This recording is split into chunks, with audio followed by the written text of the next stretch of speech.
قرآن میں پروردگار ارشاد فرماتا ہے کہ آپ میں ایک ایسا گروہ ہونا چاہیے، ایک ایسی جماعت ہونی چاہیے جو لوگوں کو نیکی کی راہ کی طرف رہنمائی کرے، جو لوگوں کو نیکی کی طرف لے جائے اور برائی سے منع کرے۔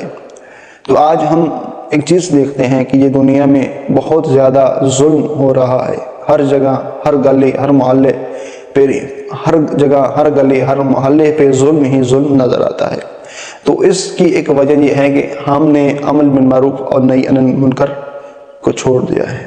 اگر آج ہم عمل بالمعروف اور نہی عن المنکر قرآن کی اس آیت پہ عمل کریں، کہ دنیا میں ظلم ختم ہو جائے گا اور عدل ہی عدل شروع ہو جائے گا۔ وجہ یہ ہے کہ ہم نے خود ہی اس آیت کو بھول دیا ہے، ہم اس آیت کو بھول گئے ہیں، ہم لوگوں کو نیکی کی طرف نہیں لے جاتے، بلکہ آج یہ ہوتا ہے جو نیکی کر رہا ہوتا ہے اسے روکا جاتا ہے کہ آپ یہ کام نہ کریں۔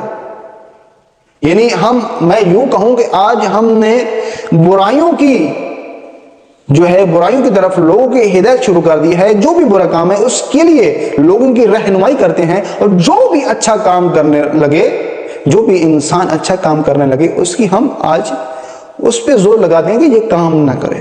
یعنی اس آیت کے برعکس ہم عمل شروع کر دیا ہے، جس کی وجہ سے آج ہمیں ہر جگہ، ہر گلی، ہر محلے میں ظلم ہی ظلم نظر آتا ہے۔